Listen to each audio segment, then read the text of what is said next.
Perfect, thanks.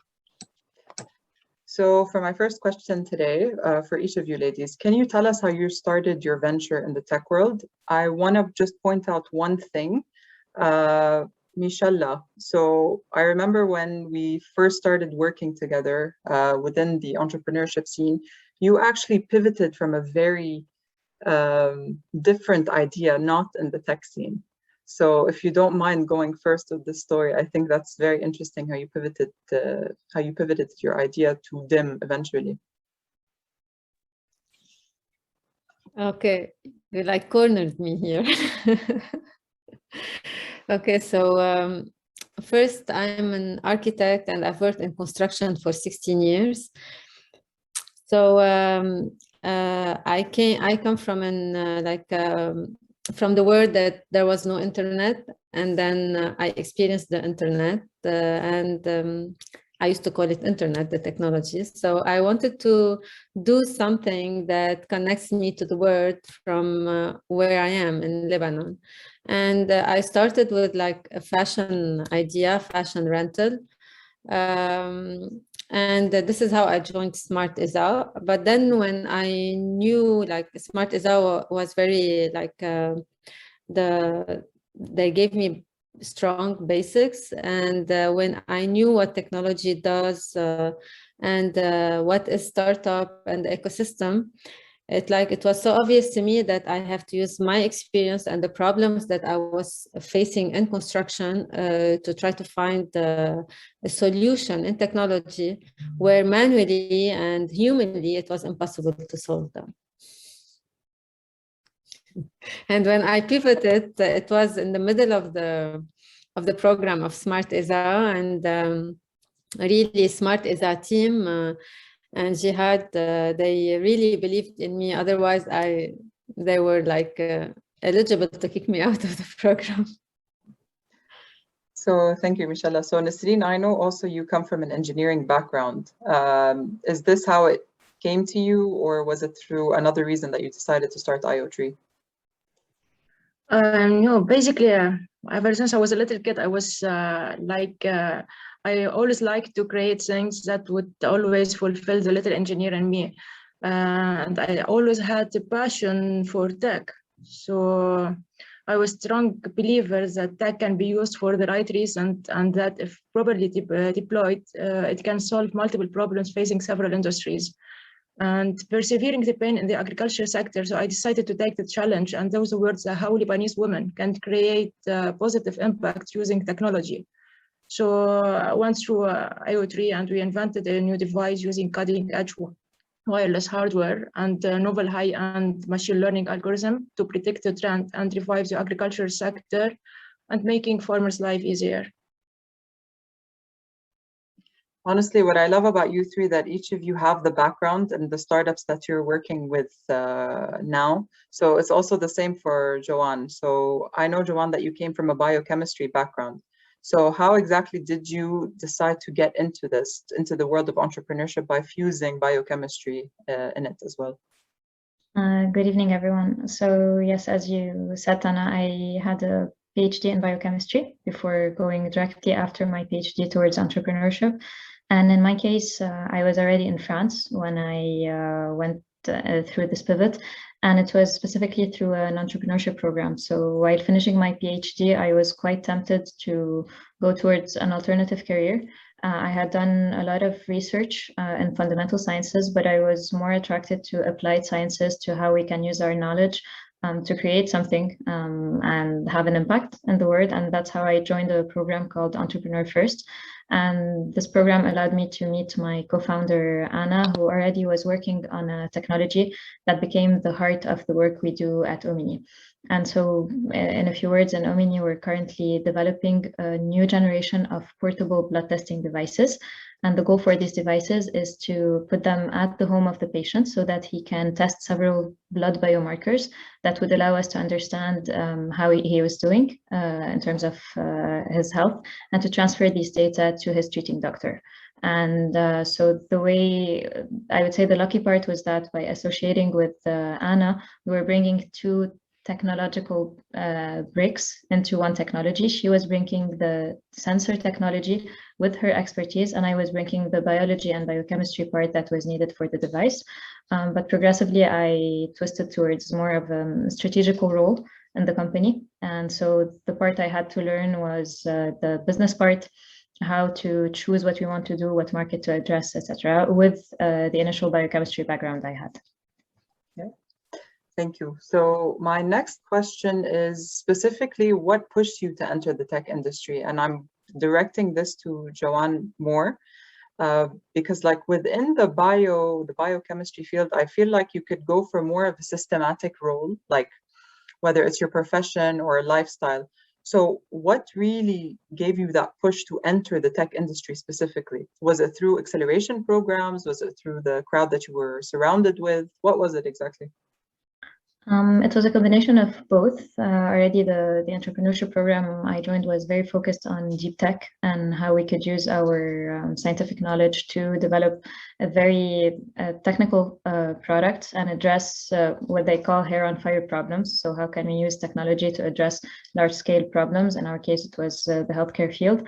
And through the acceleration programs we've been in, and I say that the last part was the technology itself, the choice we made of focusing on these sensors and leading them from lab potential to their market, their potential first market. This is what we went through. So yeah, we've done several acceleration programs, some focused on entrepreneurship itself, some focused on how do you develop specifically medical devices, because it's not just the technology itself. You need to understand how the ecosystem works and how do you take this technology and respond to your market goal. So it was a combination of all these. Thank you. So typically technology in general has always been categorized as something more male dominant. So within this field, did you, three of you, face any challenges when entering? So for example, I know that in parallel with IO3, Nesreen actually teaches engineering. Nesreen, can you share us a bit of your experience with teaching engineering and entering this field? So what was your experience like? Yeah, definitely. As a student in engineering back in the day and as a professor in engineering, we can see that number of students who major in tech are mainly men. But lately, in the past 5 to 6 years, we can see the number of women, of ladies majoring in engineering is increasing year after year, which is a good sign. So maybe the mindset or Lebanese mindset is kind of changing a little bit, which is very good. Of course, as a woman entrepreneur, not only in Lebanon, but everywhere, I do believe that this problem exists everywhere and not only in Lebanon. We do face lots of challenges, and the only way to win those battles is to believe in ourselves and ignore everything that is beyond constructive criticism, and to move on with our journey. So, and with time and experience, I believe that a woman should earn herself a good name by showing that she can lead, achieve, and deliver despite the fact that she is a woman. That's all. Mishala, I'm pretty sure that you faced similar challenges, especially in the construction scene. How was this like for you? How did you surpass these challenges specifically? Yeah, actually in construction, especially that I was on site, my experience is all on like construction sites as project manager. It was pretty tough, but then it was a bit funny because at the beginning, when you're handling a construction site and the team is new and the foreman and the laborers, they don't know you, you are really diminished. So it's not really a nice experience. But then at a certain point, let's say I knew the trick. So you find solutions that themselves, they can't solve it. And then it's the contrary, the extreme contrary. So it's like they respect you a lot. They do whatever you ask. So I managed during the construction, but in the technology, actually, as Nesreen said, I didn't really feel the male dominating thing in the entrepreneurship and the ecosystem of startup. I think that everybody is really working towards this and is really careful to like support all the genders, like male or female. Thank you, Mishala. So for the three of you, who exactly supported you throughout your journey and contributed to your growth? Joanne, if you'd like to go first. Sure. So in my entrepreneurial journey in particular, I was supported from, as we said, accelerator programs who initially funded the company, because in our case, we need a lot of capital and we depend on fundraising to grow. So we had to find investors very fast to support us. We had the accelerator program supporting us, especially from an expertise perspective. And from a personal I think perspective, my family was a big support, my husband in particular, because by choosing to take the risk of developing a high risk company, we needed also some stability in the family, and it was a mutual decision to say, okay, I'm going to be the, let's say, the free electron who will go into this risk-taking journey while he ensures some stability and supports the family. As well as my whole family in Lebanon, who, even though they don't maybe understand exactly what we're developing, have always been supportive of each of the decisions along the way. Mishala? I was supported by friends that they are really genuine. Without their support, I wouldn't be able to achieve and to be where I am now. But mainly in the entrepreneurship journey, I was supported by Smart ESA. They were the first accelerator I was with, but I had other accelerators, but Smart ESA was really, let's say, very focused, developing the workshop were really in-depth developed, and on nous a accompagnés dans notre journey, let's say. And it's because of Smart ESA that I am in HEC at Station F at Paris. Thanks, Mishala. And Nesrine?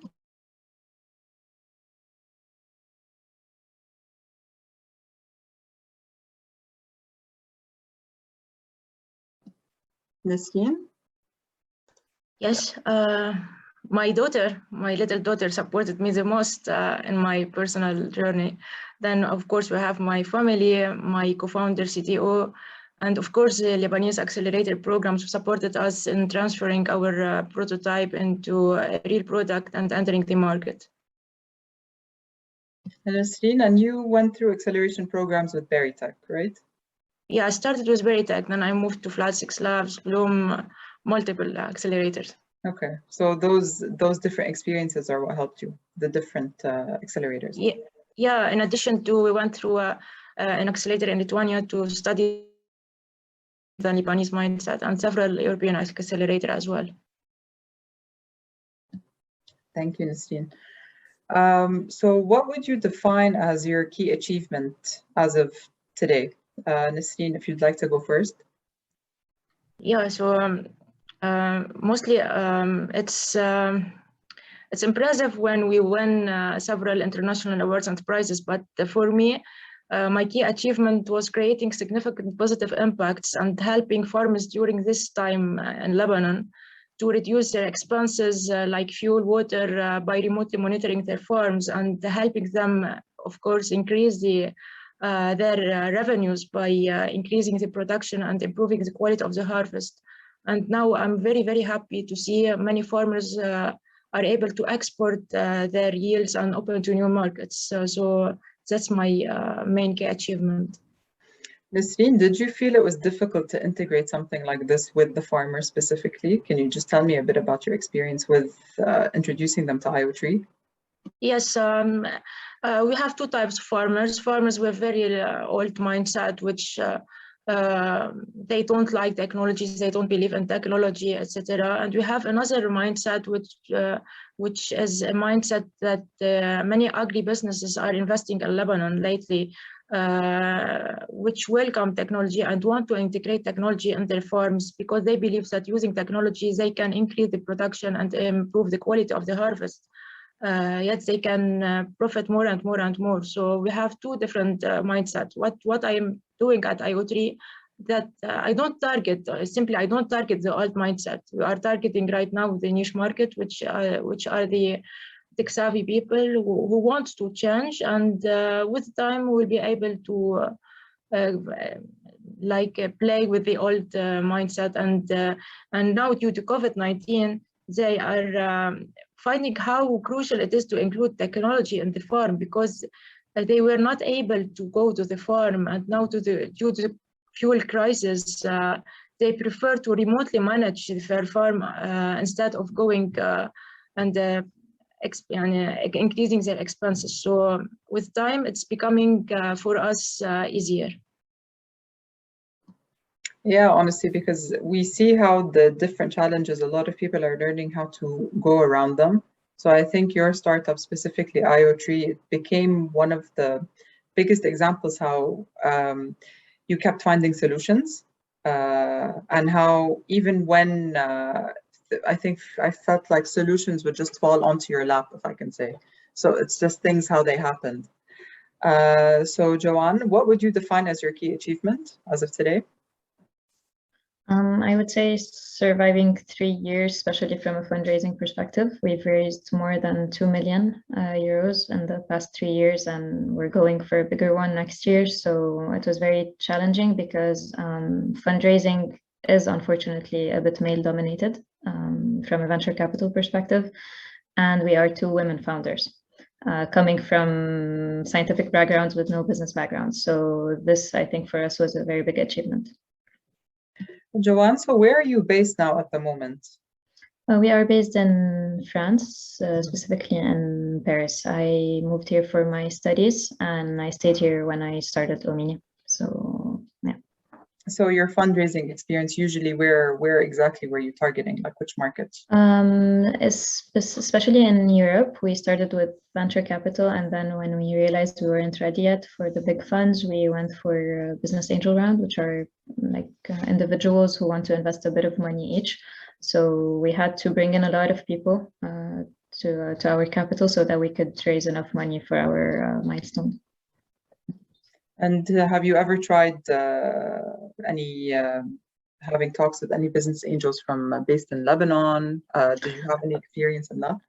Actually, when we started fundraising, when we were focused on venture capital, we had the chance to meet with a fund in Lebanon, which was extremely interesting, and I was very pleasantly surprised to see it was 2 Lebanese brothers who had worked as entrepreneurs in Europe and then decided to go back to Lebanon because they wanted to fund the tech scene. And it was one of the most enthusiastic funds I ever met with. And I think for a next step, I would love to be in contact with them again to work with them. It was the first time I met such passionate venture capital funds. Yeah, especially business angels. That's really booming currently in Lebanon. I think a lot of people are just realizing that entrepreneurship is definitely what's shaping the future very slowly but surely. I do believe this is the next step for Lebanon, especially to create a more sustainable economy for Lebanon and to depend a bit more on ourselves there. Definitely. So even, for example, take Nasreen's industry, which is agriculture. This is exactly what's booming right now at the moment. So even if it's not, for example, in all cases, tech savvy, but we are learning, I think, as a population to rely on ourselves and to really take things into our own hands and start building from within instead of always importing from outside. So Michelle, what would you define as your key achievement? Getting an investor in Lebanon for construction tech. That was very difficult. because first, the construction industry is very difficult. It's the last industry to embrace technology. And Lebanon, like the construction people in Lebanon, they think stone. They need things. They need to touch things. So it's a double mindset, negative mindset, let's say, not ready mindset. Like first for the ecosystem of investing in technology, and second, the industry. So yeah, but I got my first angel investor was in Lebanon, and it's my key achievement, I think. And I learned not to give up, because I was not about to give up, but I was really like demotivated at that stage, and I got my first angel investor. Yeah. And do you feel like there's a very big difference in experience versus dealing with somebody from, for example, Lebanon versus abroad when it comes to business angels or getting investment abroad? I think yes, because Europe, like in France, the mindset is more prepared to discuss and to deal with the terms of startups, the equities, the founders, the dilution. They are more equipped, they are more experienced, they are ahead of us in Lebanon. But actually, I think we're getting there in Lebanon. Of course, we're getting there. And especially when it comes to angel investors, they really invest in people. It's always the investment, it's always in the founders and people more than the idea. But angel investors, they really invest in people. If they don't really feel the entrepreneurship new. So for example, my first angel investor, he said, he's from the construction industry, but for him, it's not the idea. For him, it was, he saw the potential and he saw the eagerness in me that I want to do this. And he was very, very clear. He said, if I don't do this, if I don't invest with you now, who will do it? How can you like move forward? This is how he invested. So I think the will is there in Lebanon. And I think that everybody, all the ecosystems are helping the angel investors to really understand how to invest in a fair way, like win-win situation for both with the founders. Thanks, Michelle. So ladies, given that you're leading your own business, what changes or transformations are you working on to instill a new culture within each of your companies? So Nasreen, if you'd like to go first. Yeah, so basically at our company is woman-led, and our company has a lot of working women on its board. We strive for more women empowerment and equal opportunity across the workspace.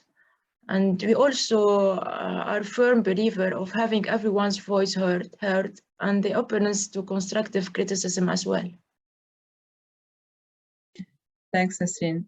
So Joanne, you are two co-founders. How many team members do you have? How are you working to transform the dynamic, the culture within your company? So we're 9 in the team today, 9 people. 7 of us are focused on R&D, so they are led by Anna. And I'm mostly focused on the strategy, and we have a person for industrialization. I think culturally, the strongest thing we're trying to do is break all kinds of dogmas, whether the stereotypes related to age, to gender, to backgrounds, because we're proving that scientists can become successful business and entrepreneurs, that no matter what your age is, we have people who are 50 years old as much as 25 years old, and they are all in the same team. A lot of flexibility in the workspace, and also we're very focused on well-being. We want to try to break this dogma of, and as in a startup, as an entrepreneur, you have to reach exhaustion and you cannot have your personal life. So we're very focused on well-being for all our collaborators, and also as entrepreneurs ourselves and as founders. So Michelle, I think I've witnessed your exhaustion a couple of times.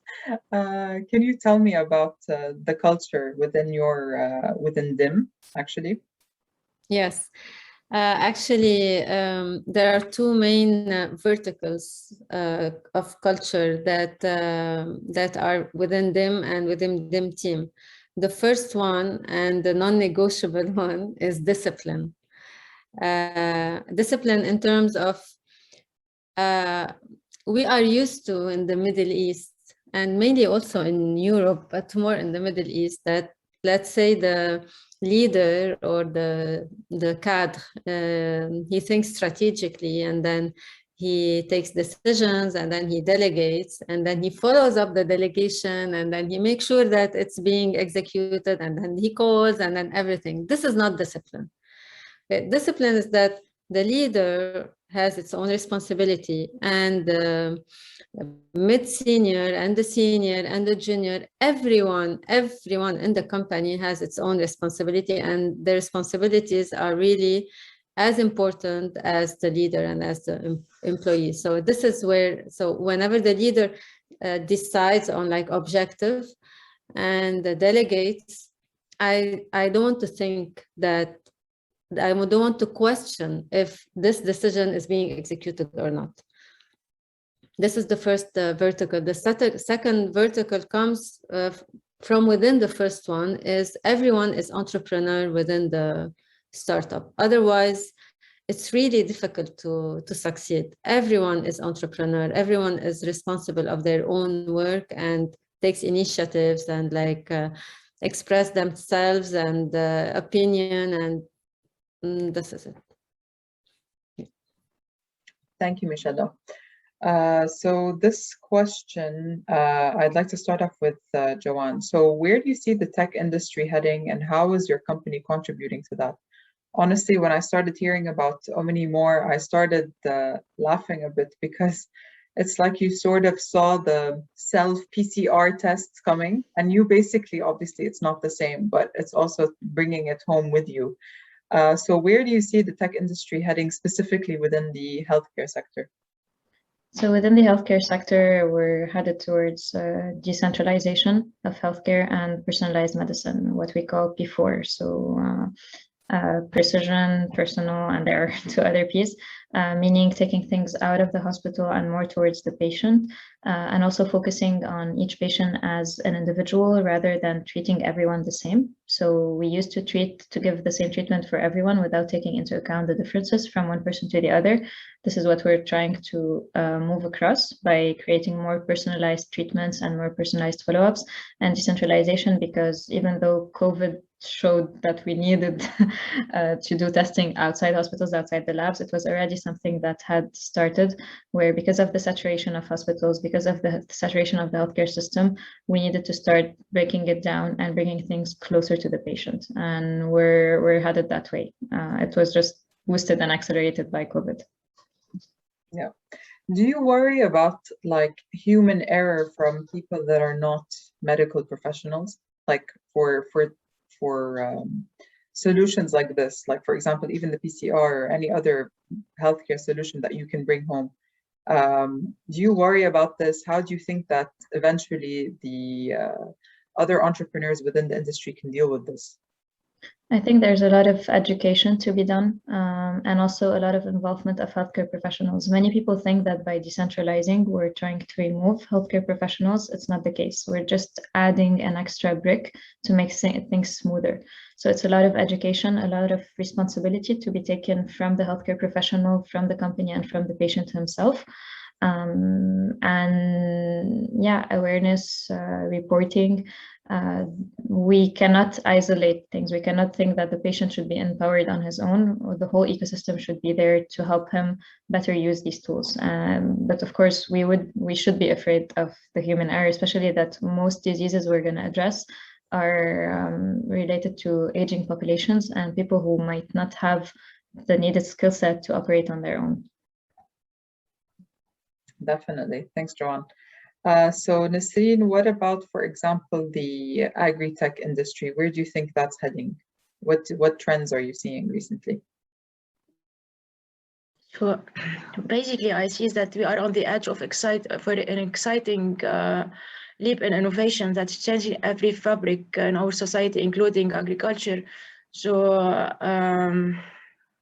now I think it's time to imagine that we are not only talking about sending audio and video, but we can send and receive touch and other senses. So we can add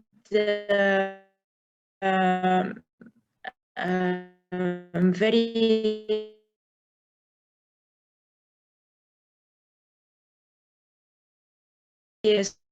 advanced sensor in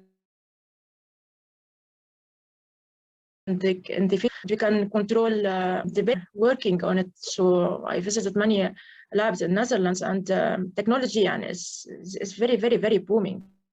Close to achieve and very beautiful. But I do believe that technology will play a very, very big role in the agriculture. And we are at IoT, we are working so hard to be always in advance and create new products. Thanks, Nasreen. Also the same for Mishala. I feel a lot of people underestimate the construction scene. So what about Contech? Where do you think this industry is heading? How do you think DIM is contributing to this trend that you're obviously seeing firsthand? Yeah, actually, you're right, because construction is a very dry industry. It's not emotional. It's not like health tech, healthcare, or like even agriculture. People like needs to eat healthy and everything.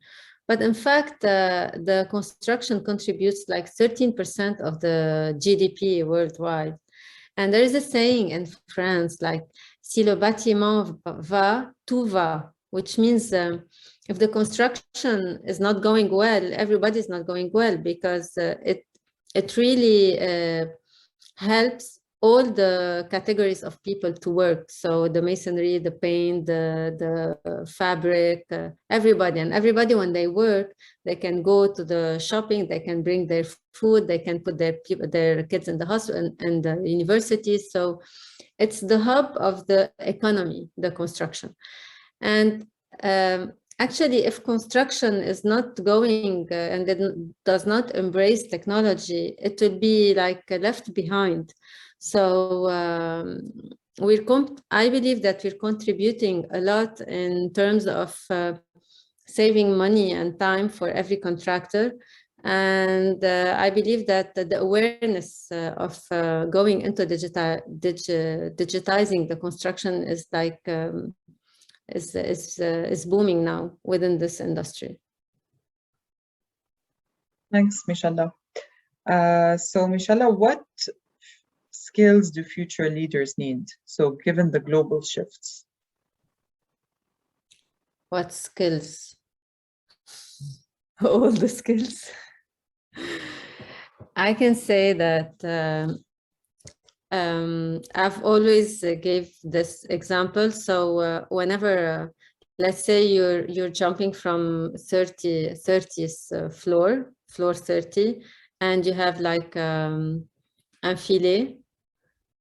What is a filet in English? Like a safety net. You have a safety net.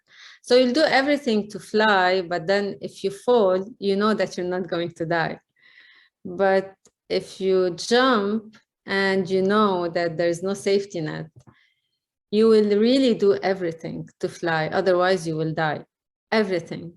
So resilience is the main, let's say, skill that every leader in startup, in entrepreneurship should have.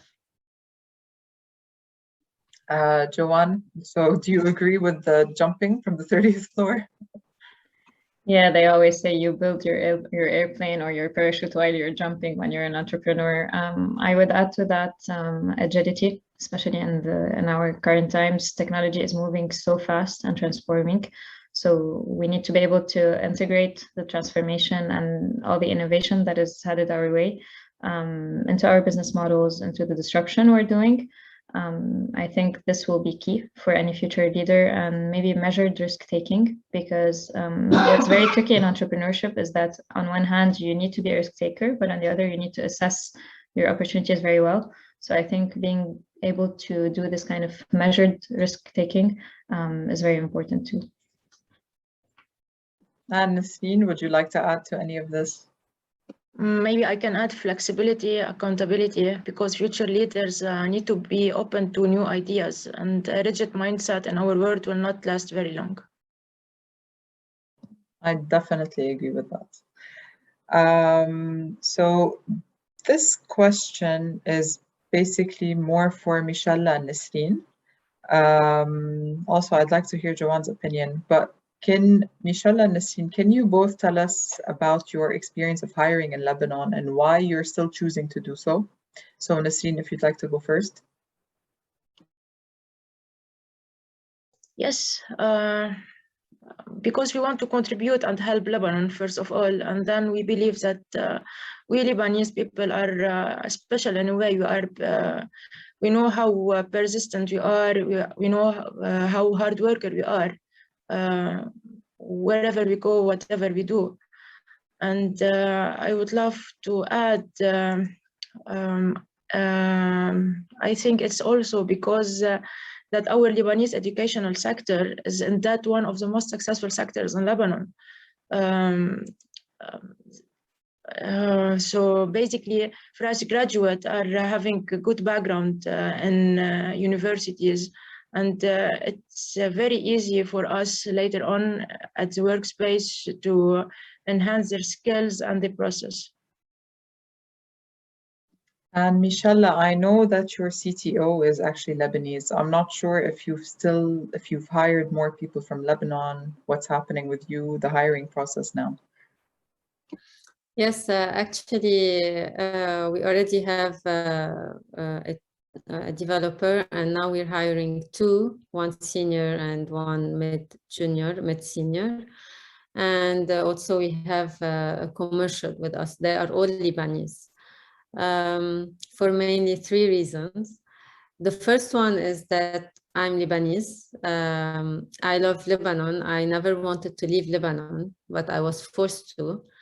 And the second is that, as Nisreen said, the Lebanese people, they are really clever and hard worker.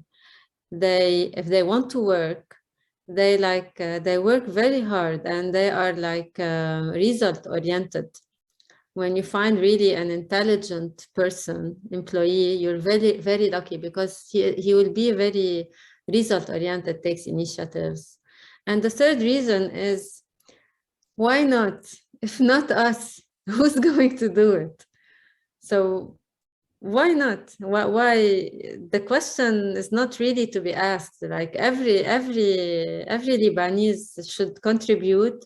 As you said, Tana, we invest in ourselves.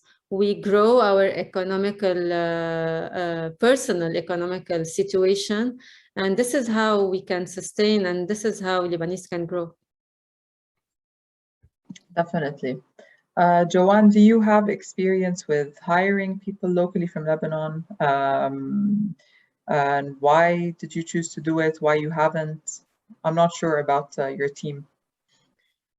So I would say, unfortunately, we are so far a French-based company, and as I'm not the only founder, my hands are a bit more tied, but I'm hoping very much to grow the company enough to be able to also start a branch in Lebanon.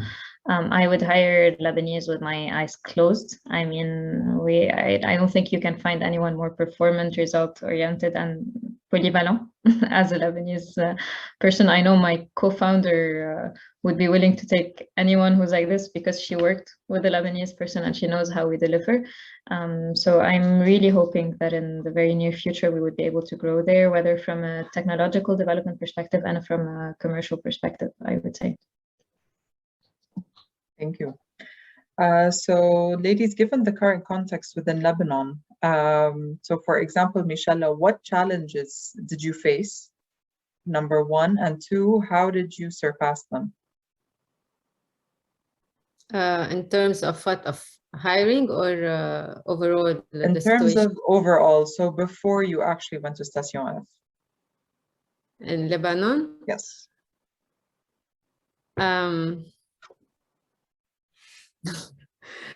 So let me talk about one big challenge in Lebanon related to the legal part. So the legal part Lebanon is not really prepared. The law in Lebanon is not really prepared to receive all the flexibility and clauses and different, let's say, options that are within a startup ecosystem and journey when it comes to founder, vesting, shares,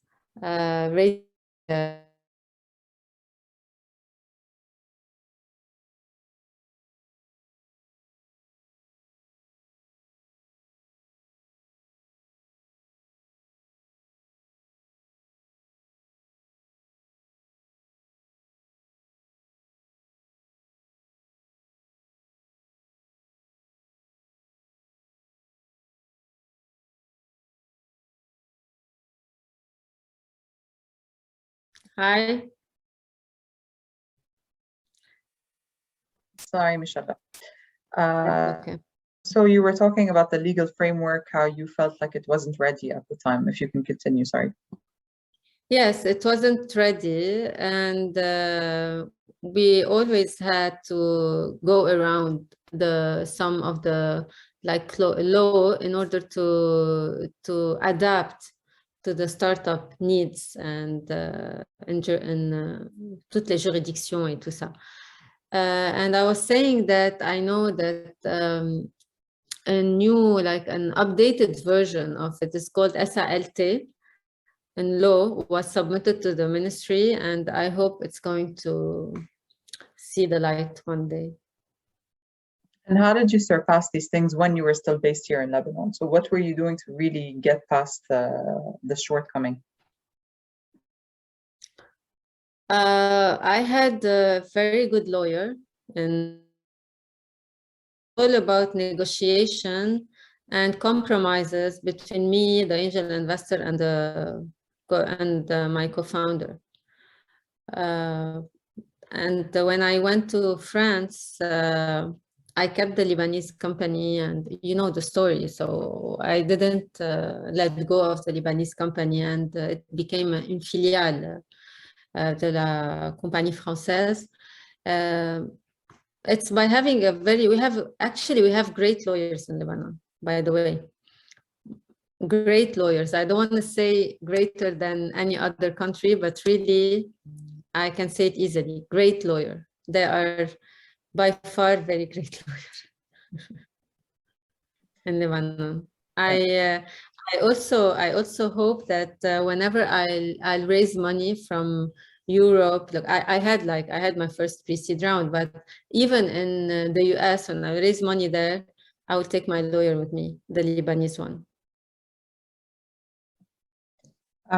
So, Nasreen, what challenges have you been facing recently over the past few months, and what was your special way of surpassing them? Seeing that all the funds we raised went to dust due to hyperinflation was a disaster, honestly, for us. So in order to overcome this situation, we had to include more product and go a software-oriented product, not only develop hardware-oriented product. We are trying to look at the bright side.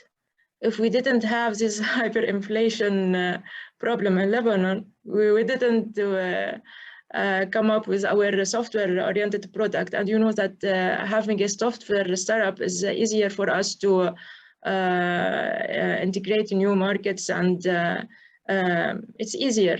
It's way easier than the hardware startup. So we are trying to look at the bright side. We also have minor challenges like electricity. So what we did is we are going green right now. We are helping the environment, the nature by installing solar panels. So we are trying our best to look at the bright side. No challenges. Honestly, I find all the other challenges are minor. because we have the hyperinflation challenge. بكفينا يعني. Yeah. And Joanne, of course, you were amongst many of the companies that have faced the different backlashes of COVID-19. So what about you? Was this a challenge for you? Was there, did you have to push through it? What was your experience exactly throughout this off time that we faced globally?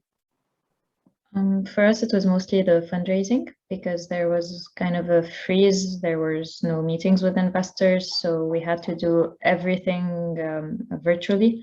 And it was a bit tricky because it was a period where investors were not used to this kind of meetings with founders. There was no, I would say, this kind of intuition and gut feeling when you meet someone personally. So we had to adapt to that very fast.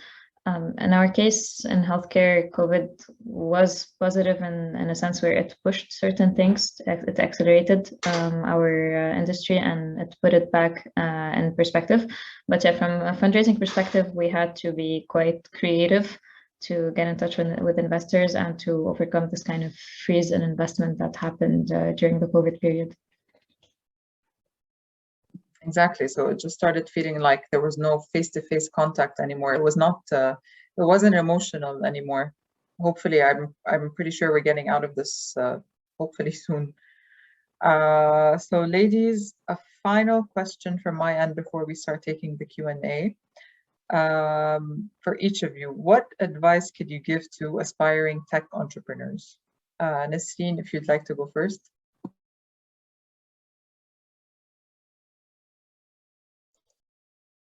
He should be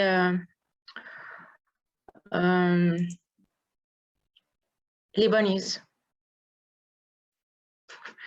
Somebody summarized Lebanese. He should be able to pivot in case he studied first of all, for an entrepreneur, I prefer that an entrepreneur advise him to go through an accelerator program in order to know the steps on how to transfer his idea to a product. So I advise him to be resilient and hard worker, and maybe spend much time on validating the idea before stepping into the entrepreneurship. So studying the idea and validating it for an entrepreneur is a must. And Joanne? I would join Nasreen in terms of validation because unfortunately an idea is worth nothing if you don't validate the need, the hair on fire problem that you're trying to solve, how you solve it. And for tech in particular, competitive edge, build barriers around your system. It can be intellectual property, whatever. We're in very competitive fields, so you need to be able to distinguish yourself and to defend your business, no matter how small or big it is. And finally, Mishallah. I would advise the person that wants to be, this is the question, what to advise the person that wants to be an entrepreneur. Actually, I would tell the person that c'est un mode de vie. So I don't know how to say it in English. C'est un mode de vie de devenir entrepreneur. It's not like you can be an entrepreneur and like you can have your own work and you can be employee, or you can be half entrepreneur. So, and that's why he needs to choose strategically if he wants to go all the way, or if he wants the safety of being employee in an enterprise. Thank you, Mishallah. Yeah. So I'm going to be... Sorry? I didn't answer the question. You basically did, yes. Okay. So I'm going to be heading over now to the Q&A. So one of the questions was, what are the 3 soft skills that differentiate you as Lebanese women, female entrepreneurs from other entrepreneurs? So what do you feel specifically gives you an edge above everyone else? Joanne, if you'd like to go first. I would say maybe from the Lebanese angle, the communication skills we learn. We don't realize how strong we are until we start needing to simplify very complex things. We have to explain our technologies, our companies. We also have this kind of intuition in terms of communication and adapting to the people we talk with. This is from a Lebanese perspective in general, and maybe as women Lebanese in particular. And there's a creativity we have, which goes beyond any kind of creativity I've seen in other people. How to like be agile, adapt, always find solutions. This comes from our Lebanese background. And what about you, Michelle? I would join Joanne with what she said. It's just that we've been through a lot in our lives, that every obstacle and challenge that we face is not really very hard to overcome or to demotivate us. We're really hard to be demotivated, really hard. And there's something also in our culture, we're very welcoming. So we're always smiling and we expect the worst. That's why whatever comes in our way, we take it positively because we've been through the worst. And there's one more thing, we speak 3 languages. Here in France, it's very amazing that we speak French, we speak English, and we speak Lebanese. They are really amazed, and this is a very added value. Like they admire us a lot. Nisreen? Maybe I can add that we work overnight. We are hard worker. We do multiple things in parallel, and everything else was mentioned by Michelle and Joanne. Thank you. So Nisreen, specifically for IO3, where do you see your product in the next 5 years from now? Yeah, we are planning to enter European market. Hopefully, we'll start by Poland and Paris, and in 5 years we'll be reaching out to also Dubai and some Gulf countries. Okay, and Michelle, do you plan on staying in Europe, or are you looking to branch out also in different continents? Actually, the demand to our solution and product is really very high. We saw a very high demand in UAE. We have in Abu Dhabi actually, and we have a client in France and we have a client in Africa. Strategically, we cannot be everywhere, so we planned to like focus European market now, and in the near future we're going to the Middle East, KSA and Egypt. Thank you. And Joanne, what about you? Yeah, so we're building a very international product, I would say. The tough part is that in medical devices, every market has very specific market access strategies. So we're starting French, European, and then branching out. And for branching out, we're going to be reaching USA, Middle East, Asian countries. But we're going to need to grow the team progressively and have local teams to be working on that. Thank you. Joanne, so with your experience of fundraising, other than obviously the funds itself, did you have good experiences with investors where they're offering you value also besides money? So far we mostly have business angels. So what business angels open is their, I would say, network contacts. For us, it has been introductions to doctors, to other funds. The responding always alerted as founders to go look for investors who bring much more than just the money. Next round, we're going to be looking for investors who either have some skills in hardware industrialization, for instance, and market access strategies. And you shouldn't look for an investor who just gives you money. Definitely. Nisreen, what about you with the investment opportunities?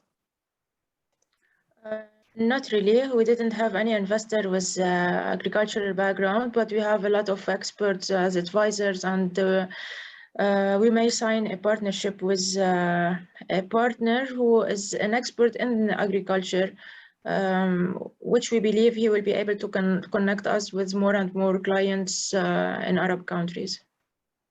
Okay. And Michela, do you think it was the same for you in regards to the networking, or were your investors more on a strategic level? Until now, we have angel investors. We chose we had like 13 interests from investors. We chose 5, thinking they are strategic. They were strategic in terms of support, but none of them until now opened. What we need is mainly connection clients and prospects. Actually, the investor, they put their money and then they forget about it and they have their own work. So until now, even with other startups, I never really found someone that said, okay, my investor helped me in connection and finding clients and everything. So, but we'll update you with our fundraising now. So do each of you have any expectations from the Lebanese tech diaspora abroad? So for example, helping you reach international markets or sharing specific knowledge with you. So Joanne, what about your experience towards the Lebanese diaspora abroad? So far, I would say it hasn't been limited to tech. Diaspora has helped me also from a networking perspective, introductions, both to whatever kind of skill sets I was looking for, especially, for instance, introduction to medical community, but also to some business-oriented people, I would say. From a tech perspective, right now, I don't have any expectations from the diaspora. Maybe I misunderstood the question. But I would say overall, in the future, it's going to be on more from a commercial perspective, from operational perspective. I would love to be involved with the Lebanese diaspora. Great. And Nisreen, do you have any expectations towards the Lebanese tech diaspora, whether it's to give you more networking opportunities? What expectations do you have exactly? Basically, Cedars Tech has been helping us a lot lately. They provided us a booth at Viva Tech, which we gained a lot of visibility and networking with the potential investor and clients and partners. So we are working closely with Cedars Tech. Maybe they can help us expand more easily. Or find potential partners who can help us strategically in Paris or in Europe in general.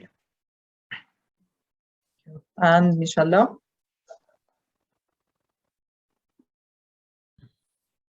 Of course, we're counting on the diaspora, Lebanese diaspora, to help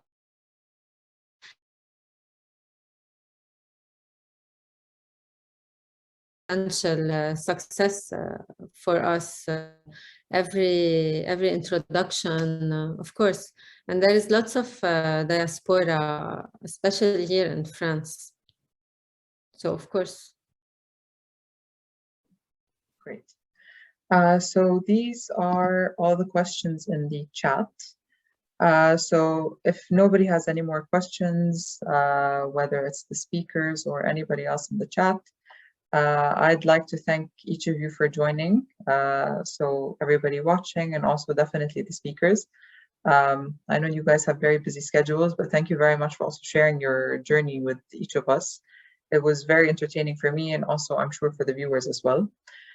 So on behalf of Cedars Tech, thank you very much. Also, in order just to keep up with us and everything that we're planning on doing by 2022 all over again, If you'd like to follow us on social media, as well as just keeping track on the Cedars Tech website. So this is where usually we keep everybody up to date with what we're doing, especially for the Lebanese entrepreneurs, whether they're locally in Lebanon or also outside of Lebanon. So thank you all very much. Camille, I'm not sure if you want to intervene with anything. No, I have nothing to add. It was perfect. Perfect. Thank you. Thank you, everyone. Thank you. Thank you, Thank you, Tana. You ladies. were perfect. Thank you, Tana. Thank you, Thank everyone. you, Tana. Thank you, Camille. Joanne, I'm going to contact you. Don't hesitate. The Lebanese networking. Take care, everyone. Exactly. Have a good night. Take care. Take care. Bye-bye. Bye-bye.